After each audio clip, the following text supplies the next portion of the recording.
Labdien! Esiet sveicināti virtuves sarunās.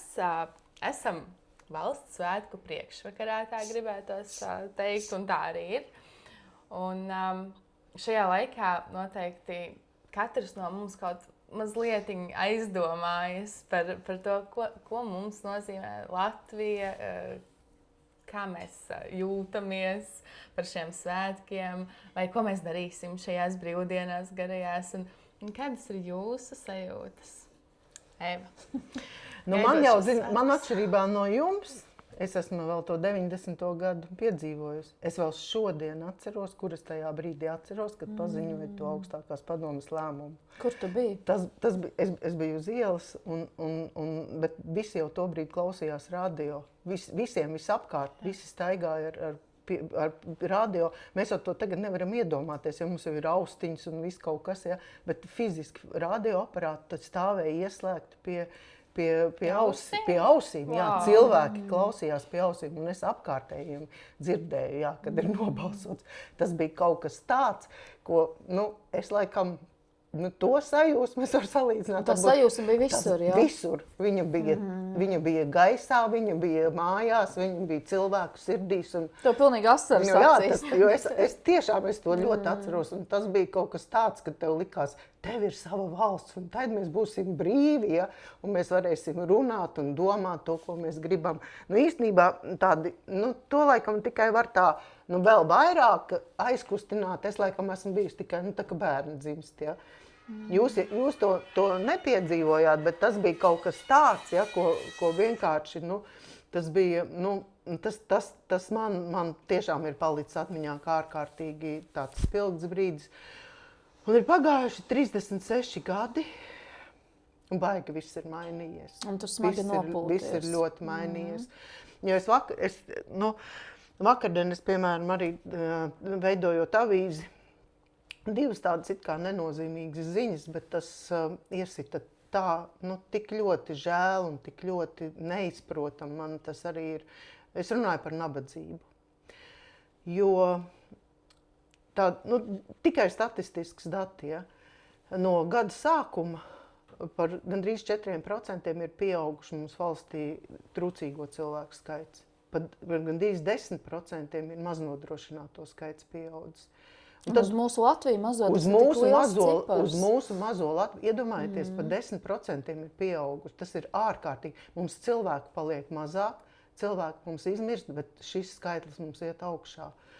Un turpat blakus tāda ziņa, Svetbanka ir taisījusi aptauju, cik lielas ienākumi ir Tallinā, Viļņā un Rīgā. Vienai vidējai ģimenei 4 cilvēku, 2 vecāki, 2 bērni. Saliekot kopā algas, saliekot kopā valsts pabalstus. Latvijā tas ir 3,190, Lietuvā ir 3,4 ar kaut ko, un Tallinā tas ir pār pa 4,1 un vēl tur bija ar tātad 4,000, pār pa 4,000. Un es nesaprotu, es tiešām nesaprotu, kāpēc mēs esam tādi nabagi. Mēs taču esam strādīgi, mēs esam čakli. Ja mēs paskatāmies uz kaut kādām mazajām kafejnīciņām, viņas ir tik skaisti sataisītas. Paši saimnieki strādā, paši visu dara, pēc gada viņi ir bankrotējuši. Un es tiešām to nesaprotu, kas ir ar mūsu valsti noticis, ka mēs grimstam tādā nabadzībā. Un kur ir tas? Es neesmu ekonomists, un arī jūs neesat ekonomists. Mēs varam tikai kaut kādu savu sfēru vērtēt, ja? Kur mēs varbūt esam vainīgi, kur mūsu kaut kādas kļūdas ir, ja? Mēdī, es domāju, kopumā, ja? Kur mēs esam kļūdījušies, kāpēc tas tā ir. Mēs taču no vienādām pozīcijām visas Baltijas valstis, var teikt, startējām, ja? Atguvām šo neatkarību. Ziniet, kas ir interesanti, tad, kad mēs pieaugušie par šīm tēmām runājam, tad ir 2 pretmeti sanāk. Tad, kad par šo patriotismu, arī par šiem zīmīgajiem datumiem, 4. mājas, kad runā ar bērnu grupu, vecumu grupu, runā ar skolāniem, vēl mazliet arī ar pusauģiem jauniešiem, tad tās top tie vārdi, tie atslēgas vārdi, tie ir patriotisms, sava zeme. It kā ka līdz kaut kādam jauniešu vecumam, tas ir arī droši vien izglītības visās vadlīnijās, programmās, tas ir tāds skolotāju misijas jautājums. tas ir arī tāds mūsu vecāki, jo es atceros arī savus sarunas ar mazajiem bērniem. Mēs tiešām runājam par to, mana zeme Latvija, mana, ja? Un tad, kad mēs nonākam, tā, bez filtriem pieaugušo, mums 3 teikumi, un mēs aizējam pie šīm tēmām, ko tu, Eva, cilā, un viņas ir, tāpēc, ka tas ir tas, kas skar mūs to reālo, un arī tas ietekmē mūs to droši vien to sajūtu, to sirds stāvokli, un to arī to sāpi, kas patiesībā vijās, tajā tēmā mana zeme, mana Latvija. Bērniem jau, manuprāt, vispār brīvība ir tāda pašsaprotama, un gribētos tā teikt. Es domāju, ka viņi tā domā. Viņi jau daudz jau nav vispār pat piedzīvojuši, daudz nav neko dzirdējuši, jo ne visi vecāki dalās ar stāstiem ar bērniem. Ne visiem ir vecvecāki, kuri var pastāstīt, vai citiem, ko tur gremdēties atmiņās ir jādzīvo tagad un šodien. Nē, manam puisim liekas, viņam vispār liekas, ka barikādas notika kaut kad, kad vēl mašīnas nebija. Kad nebija vēl mašīna, viņam bija tāds priekšstats, ka tas bija tik sen, jā. Jā, var arī mazliet saprast viņus, jo viņiem jau nav to visu notikumu, kas, piemēram, tev bija jāpiedzīvo. Kad viņi to piedzīvos, būs tas skarbais pārējais mirklis, vai ne? Cerēsim, ka nebūs. Jā, kaut kas nemainīsies. Mūsu vecāku pienākums, protams, vai ne, viņiem, es arī izvairos viņu klātbūtnē kaut ko kritisku runāt, vai par valdību, vai par ko, jo es saprotu. Pat ne virtuvē. Pat ne virtuvē. Tieši tā, es izvairos to darīt, jo tāpēc, ka es taču saprotu, ka tā tas ietekmē mana kritiskā attieksme. Es varu būt iekšēji kritisks, un mums man ir baigā dilema ar to, kā savienot to ar žurnālistu darbu, ja? Kur beidzas sarksuns un kur beidzas paklausība valdībā. Ja? Kur tu esi likuma paklausīgs pilsonis, ja? Un kur tev, man tā ir baigā dilema. Es viņu vēl joprojām risinu tikai, ja? Es mēģinu starp viņu izlavierēt. Ja? Bet kur tu esi pilsonis un kur tu esi žurnālists. Ja? Tas droši vien tāpēc, ka varbūt, kādam cilvēkam ir izteiktāks tas sirdsapziņas jautājums, tas kaut kāds iekšējais kompass. Nezinu, bet bērniem, protams, arī bērniem, jā. Bet tagad es atļaujos pateikt, ka man ir baigi skumji par to. Man skumji par to nabadzību ir, saprot. Par to man ir nenormāli skumji. Toreiz, mēs teicām, kaut pastelās tikai brīvā Latvijā. Bija tāds sauklis, ja? Ka bija vienalga, cik tu nabaks vai kāds, ka tikai brīvība ir, ja? Ka tu vari runāt to, ko tu domā, ka tev nav tā melu šausmīgā nasta. Tas bija kaut kas tik briesmīgs, tas bija, ka tev bija jāmelo, tu gājies kaut kādām pionieru tām parādēm un kaut kādām 1. māja parādēm, pats iekšēji ņirgdams un smiedamies par to visu, bet tevi dzina, tur tev bija jāiet. Jā. Un tas bija tāda, šizofrēnija un divkosība. Bet kā tev liekas par to? Ir mūsu bērniem tieši par šo, jādod tā ilustrācija un būtu jāmāc, jo es reizēm, kad paskatos, ko man dažādu vecumu 4 klases sanāk, es arī mācos 4 klases šobrīd dažādas priekšmets, kopā ar bērniem. Un tad es reizēm meklēju, kaut vai starp rindiņām vai kaut ko, vai no to, kā ir bijis, vai no kurienes tas patriotisms tam bērnam. Ko varbūt vecāki ir piedzīvojuši, bet ja par to nerunā. Es domāju, ka par to būtu jārunā. Kāpēc ne? Jo es, piemēram, daudz ko zinu tikai tieši no vecmāmiņas, no vecvecāku stāstiem, arī vecāku stāstiem, arī savus vecvectētiņu, vecvecmāmiņu man bija iespēja, protams, iepazīt. Jā, un man bija interesanti. Man tas nešķita traumējoši.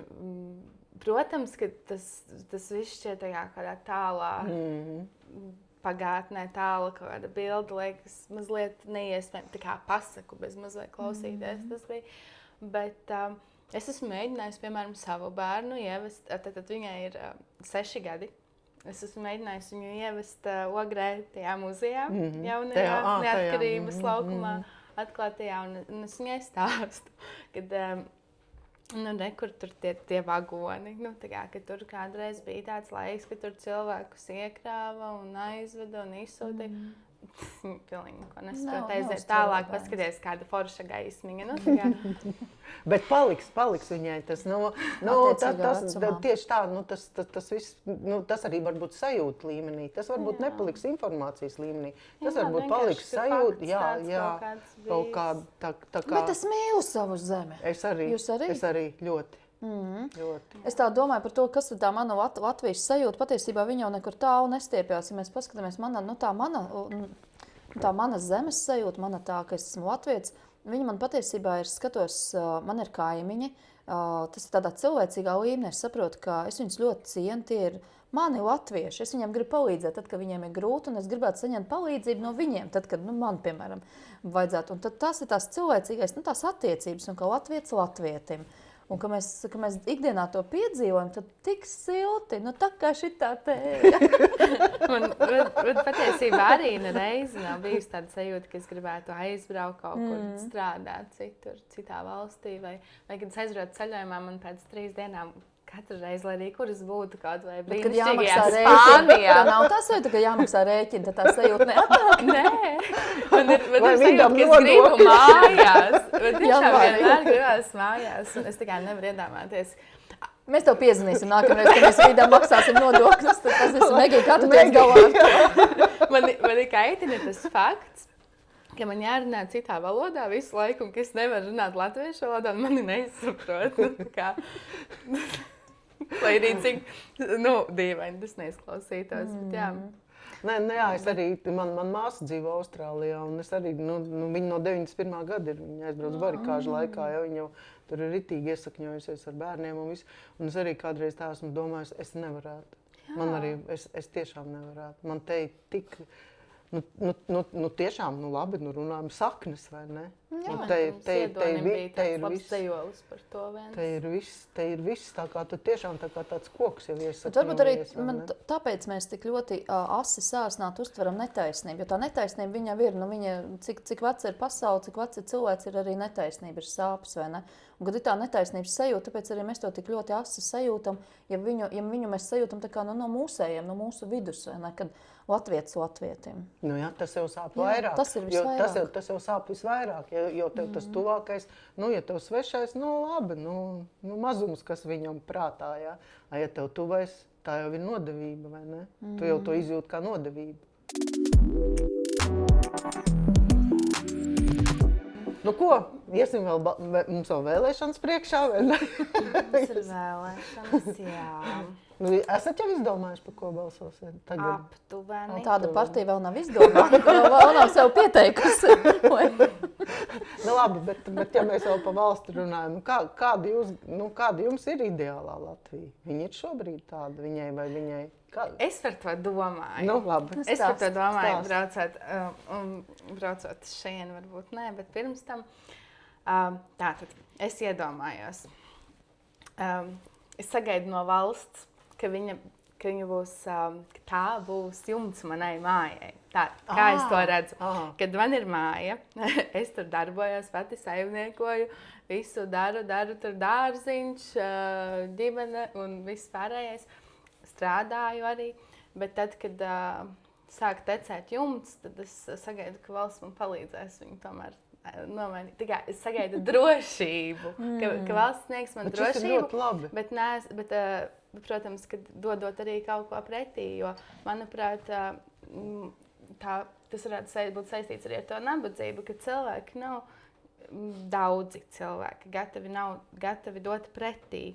Viņi sagaida, ka viņiem viss būs bez maksas, man pienākas. Bet ko tu esi gatavs dot, lai tev pienāktos? Bet šī ļoti tāda, manuprāt, tāda laba definīcija. Ja zem šīs atziņas ir vēl uz līnijas vieta, tad es parakstos. Jā, es arī, jo tieši tad, kad tev ir grūti, kad tev ir grūti, ka tev tas caurais jumts ir tajā brīdī tev vai ne? Tas ļoti, tad tieši tā, un tas arī būtu ļoti tā, arī tā kristīgi, vai ne, jo tāpēc, ka tas ir palīdzēt tām, kam šajā brīdī ir grūti, pareizi. Jā, bet, piemēram, mēs jau to mākam, vakardienas notikums par vēju un par sieru to darbnīcu.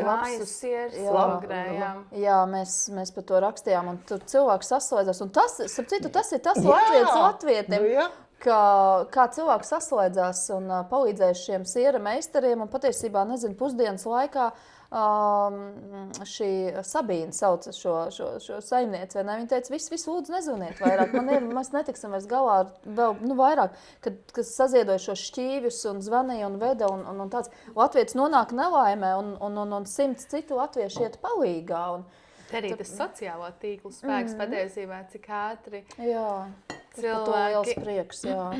Un tāpat, ka mēs kādās akcijās, kad ir kādas veselības milzīgas problēmas, kur saslēdzās visa mazā Latvija un saziedo, un cilvēkiem tiek medikamenti iespēja nopirkt. Jā, dažu dienu laikā. Redzējāt, ka tagad ir manas sabiedrības iniciatīva portālā Mana balss LV sākta parakstu vākšana. Par to, lai cilvēkiem vairs nebūtu jālūdz sabiedrības atbalsts, lai viņiem apmaksā dzīvībai kritiski svarīgos medikamentus. Tad būs garās diskusijas par to, kas ir tie kritiski svarīgi. Tas būtu, protams, tas caurais jumts, kuram... Tāpēc, ka citās Eiropas valstīs jau tas ir nodrošināts, kaut kāds saraksts redzē par to, kas ir citur nodrošināts un kas varbūt... Bet tas tieši tas taču ir tas caurais jumts. Tas ir tas caurais jumts, par ko es arī runāju. Man ir vajadzīgs šobrīd. Vairāk nekā es varu pat izdarīt. Tas pats arī attiecas noteikti uz tiem maznodrošinātajiem un trūcīgo statusu cilvēkiem. Un cik daudz vēl neaiziet aiz kauna. Nereģistrējās. Bet cik daudzi arī tajā pašā laikā tikai no ar to rēķinās? Ar to vien dzīvoja. Tas ir arī otrs grāvis.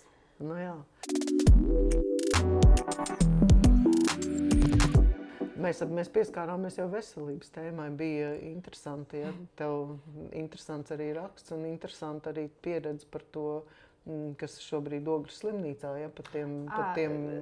Jā, es redzēju rakstu, tātad Ogres Vēstījis tika publicēts par priekšapmaksu slimnīcās. Tātad tagad Ogres slimnīca nav pirmā Latvijā, kas to ir ieviesusi, bet arī ir ieviesusi tādu lietu, ka tātad pierakstoties uz vizīti pie ārsta, maksas vizīti, tev ir jāveic priekšapmaksa. Jāveic priekšapmaksa. 48 stundas pirms tās vizītes tev ir iespējams atcelt to, un tad tā naudiņa tiek atgriezta. Un tas ir tātad, lai cīnītos ar tiem cilvēkiem, kas pierakstās, neatnāk. Un vieta paliek tukša. Vieta paliek tukša, kāds cilvēks, kuram varbūt tiešām vajadzēja, netiek. Un palasīju arī, ko cilvēki domā par to, vai tur visi droši vien atbalsta un saka, ļoti gudrs lēmums. Vairākums atbalsta. Tiešām? Jā. Tas ir brīnums. Vairākums liktos, ka vajadzētu būt otrādi. Ir cerība Latvijai. Jā, ir cerība Latvijai. Mūsu sabiedrībai. Jā, bet tā ir tāda problēma. Tiešām. Bet es varu atzīties, ka man pašai arī tā ir gadījies, ka es aizmirstu, ka man ir vizīte. Bet ja tu būsi samaksājis, tu iespējams to neaizmirsīsi. Bet es neaizmirsīšu noteikti. Jā. Jā, un tad arī varbūt tas ir kaut kāds veids, kā tās rindas mazināt, vai ne? Jā, un te Ogres slimnīca bija sniegusi komentāru, ka jau jūtami uzlabojamies. Jā, tātad cilvēki vairāk tiek pie speciālista. Bet par šo priekšapmaksu, protams, tam visam ir robežas, jo, piemēram, es pat biju šonadēļ arī lasīju vienu rakstu, kur viens cilvēks ārzemēs bija cietis tādā katastrofā, jā. Un viņi vispār, lai viņu slimnīcā uzņem, lai viņi vispār, tā ir neatliekama palīdzība. Tas ir tas caurais jumts, kas man tagad, tūlīt jau tecēs tā uz dzīvības un nāves robežas, ja? Un viņam vispirms izsniedz rēķinu, vispirms tu samaksā par operāciju, tur kaut kādi 12 vai 13 tūkstoši, tur bija barga summiņa, jo tā nebija Eiropas valsts, kur darbojas tā apdrošināšana, bet tā bija kaut kāda cita valsts, un viņam, iedomājies, vispirms tad tu nokļūst avārijā, tad tu fiksi sameklē 12 tūkstoši, nomaksā un tad tev operēja. Tas vispār, tas jau ir ciniski, ja, tas jau... Jā, es tieši gribēju teikt, ka nav tāds valsts cinisks, bet tā ir tā kārtība, tā ir tā valsts kārtība, un ja mēs paskatāmies uz Amerikas vai ne vispār pusi, kur vispār tev nekas veselības jomā nepienākās, ja tu neesi strādājis, nemaksā nodokļus, necera nemaz, ja? Jā. Daudz arī runājot par Ameriku, esmu dzirdējis, ka daudz ļoti novērtē to, ka mums ir tie garie bērnu kopšanas atvaļinājumi, dekrēti, ka viņiem tur tā nebūtu nav. Labi, par bērnu audzināšanu, ja? Ja mēs par bērniem sākam runāt. Jā, ar to ir tā kā ir. Nu, tātad tā atbildība par pieaugušajiem, kas parādās jau šajās pieaugušo līmenī, ka tu piesakies pie speciālista, tu aizēji, tu atceries, tu ieraksti, ja? Tā jau ir tāda atbildība, kas ir pieaugušā. Es pieļauju domu, jā, ir tās reizes, ka tiešām kaut kas dzīvē noteikti tu aizmirsti, jā, ļoti muļķīgi un tā. Bet tā ir tā atbildība, tā vērtība, ko mēs varam mācīt arī saviem bērniem, protams, pat ar visām citām situācijām. Nezinu, Megija, tev izdodās atbildību mācīt savai meitiņai? Sakārtot istabu. Man ir tikai viens. Jo man ir ideāli ar to, man visiem bērniem izdodās. Tev tiešām viss tev viss kārtībā. Tev bērni paklausīgi un atbildīgi un patriotiski un mīloši un cienoši. Es arī domāju, jo man ir tā nu ir sanācis, ka man ir bērns, kuram ir pilnīgi pretējs raksturs manējam. Viņa ir nesalaužama, bet arī, un tad es domāju, tātad, bērnam ir meitiņai ir ļoti spēcīgs raksturs. Es gribētu to tā nosaukt, spēcīgs raksturs. Un es ceru, ka ka viņa negrib tas, ka viņa nākotnē arī tikpat ļoti turēsies pie sava viedokļa un savas idejas, kā tad, kad viņa man pusstundu mēģina ieskaidrot, kāpēc viņa nevilks tieši tās zeķes. Piemēram. Piemēram, tās zeķes. Manas mammas piemērs ir, pa zeķiem runājot, man mamma ir stāstījusi, ka beigās uz poliklīniku es esmu aizgājis bez zeķiem. Arī tas ir labi. Bet jā. Ziemas laikā. Un tad es mācos to uguntiņu, kas viņā ir, neapdzēst, bet tajā pašā laikā neļaut apdedzināties viņai pašai ar to. Bet tas ir, jā, tāds... Ir tāds termins stipras gribas bērni. Es zinu, ka savulaik Džeims Dobsons, tāds rakstnieks, lasīja viņa grāmatā, bija par zēnu audzināšanu, bet tur bija ļoti forši uzrakstīts. Un tad es tajā brīdī sazīmēju, ka man pāris draugu bērniem ir pēc tiem nostāstiem, ka ir bērni, kuri vienkārši ir tik ļoti par to savu. Un tas nav tāpēc, ka viņš ir neaudzināts, ka viņš tevi nerespektē, viņš vienkārši ir stipras gribas bērns. Bet tādiem mūsdienās ir vieglāk. Vieglāk. Es domāju, ka mums nav vieglāk, bet viņiem ir vieglāk, mums nav. Vienkārši... Docētājiem universitātē galīgi nebūs viegli ar viņiem. Labi, bet man ir tikai viens, bet jums kā jums? Bet Viktorija, tev ir tāpat kā man, kad ir vienā ģimenē. Un katrs ir savādāks, un katram ir un it kā visu tu dari tieši tāpat. Ir 4 personību tipi, un tad tu reizēm nevar skatīt, vai tā ir tāda milzu svētība, ko tu saņems, ka tev ir visi. Es domāju, man nav jālasa psiholoģijas grāmata, jo man viņi visi ir tie personi. Visi, tādi, katrs pārstāv savu. Bet tas jau ir normāli, tas jau ir laikam mūsu pieaugušo briedums, kurš veidojas arī ar to, ka mēs kādreiz salūstam, piedzīvojam zaudējumus un tā bērnu priekšā un paši kaut ko iemācamies un tad jau ķepurojamies ar to. Bet man liekas, ka par tādu kopā būšanas laiku nav spēcīgāks atslēga vai atbildi vispār uz jebko, ka tu vienkārši esi kopā ar to savu bērnu. Vienalga. Varbūt nav jārisina tajā brīdī tā savārītās ziepes, bet ka tu vienkārši apsēdies uz trepītēm un ar viņu vienkārši esi un runā. Pieaugušā vecumā, manuprāt, ir svarīgi, kad tev arī patīk apsēsties uz trepītēm, ja? Viņi nesēž uz trepītēm, 2 minūtes nevar nosēdēt. Nē, ar savu bērnu, uz trepītēm es nenosēdēju. Okay. Bet es domāju vienkārši, jau tad, kad mēs pieaugam ar saviem vecākiem, gribas to laiku arī kaut kādu sev. Kā tev izdodas katram veltīt kaut kādu laiku atsevišķi, vai tev tā? Foršs jautājums, vai ne? Par to ir ļoti daudz domāts un ļoti daudz visādas ir kaut kas izmēģināts. Es zinu, es esmu gājis tādu ceļu, ko māca jaunajiem vecākiem, un ka tu atrod, ka tu tiešām kā pieaugušais tu ierēķini dienu. Tur pat ir tā, ka tie padomi ir tādi, ka tu dienā pat ierēķini tās savus 15 minūtes ar šo bērnu, un tad, kad viņi tādā mazā vecumā, ka tas visforšākais jautājums, ko tam mazajam ķiparam var pajautāt, tā, mamī tagad ir šeit, kas ir tas, ko tu gribi darīt? Plastelīnas likt liekam? puzlītes liekam. Liekam puzlītes, un ka tu viņam, protams, neizrāda varbūt tāds, ka tev tas liekas garlaicīgi, vai kā, bet tā, esmu to mēģinājis, tas kaut kur nobrūk tajā dzīves skrējienā un tādā. Tad šobrīd, kad tie bērni ir lielāki, tad, jā, nu ir jau dienas, kad tās ikdienas sarunas izdodās, vai ne, tam bērnam. Nu, mēs esam vispār tādi vecāki, ka mēs neļaujam bērniem atbildēt ar vienu vārdu, piemēram, kā tev gāja skolā normāli. Mēs tiešām neļaujam, mēs gribam dzirdēt. Nu, lai viņš atbild pilnā paplašinātā teikumā, mums jau tas tāds humors ģimenē ir, bet es bērniem lieku gan lasīt grāmatas, gan atbildēt pilnās paplašinātos teikumos par to, kā viņiem ir gājis. Un tad, ai, cik jauki tas ir. Un tad viņi tā, bet tas dzīves virpuls, viņš mums pieaugušiem ir tāds, kāds viņš ir, bet galvenais, kad kaut kur tajā virpulē atrast. Tad nav formula, ka tur katru dienu tās 15 minūtes. Ja tev ir tāds, Nē, nu jā, tu nevari schēmā dzīvot. Tu nevari schēmā dzīvot, jo es esmu mēģinājis dzīvot, un tas nestrādā. Bet tā, bet ir arī bijuši brīži, kad kāds bērns pienāk klāt un saka vienalga vai mammai vai tētim un saka, mums sen nav bijis laiks kopā. Ja? Un tad tu tā, cik sāpīgi to dzirdēt, bet tu saproti labi, viss.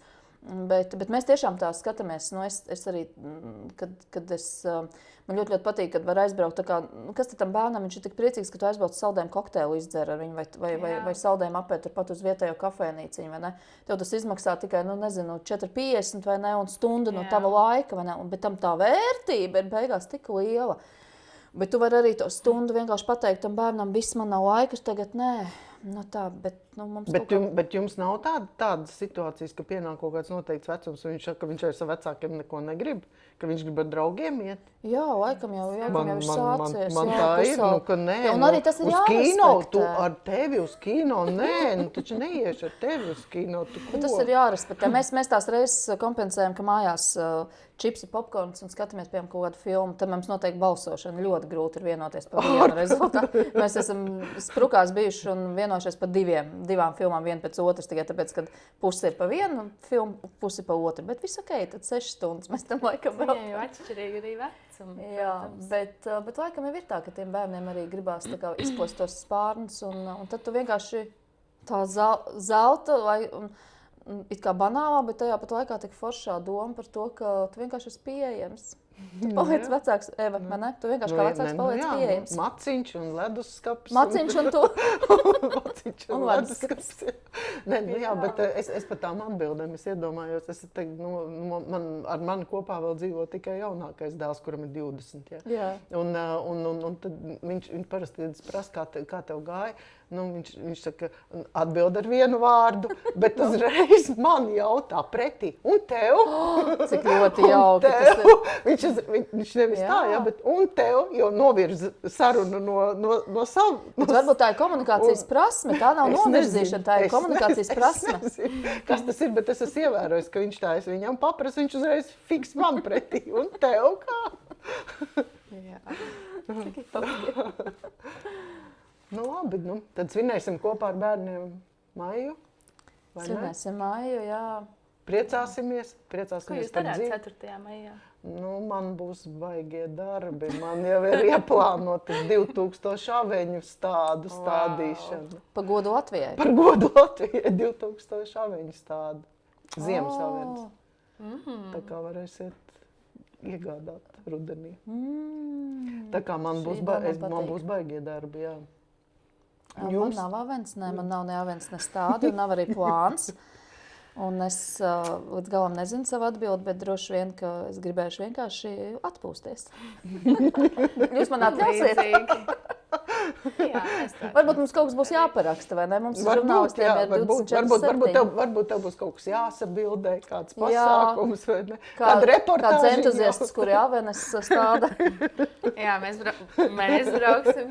Un tev, Megija, ko tad? Man līdzīgi kā Viktorijai. Atpūtīsies. Atpūtīšos. Baudīs kopā laiku ar bērnu, vai ne? Man kaut kas ir paredzēts, bet to es uzzināšu tad, kad tas datums nāks tuvāk, jo es nevaru visu atcerēties. Jā, paldies jums par šo sarunu pie tējas. Starp citu, šī ir no Ogres latviskā, kā bija laimes tēja? Latviešu vai latviskā laimes tēja, kas ir tepat no Ogres. Mums brīnišķīgais garšvielu veikaliņš, manas garšas, un tiešām tā tēja ir garšīga. Šodien mēs viņu tur nopirkām un atvedām, un Eva apvoja ar karstu ūdeni, un mums tapa saruna un ar svētku noskaņās. Un paldies skatītājiem. Paldies. Atā.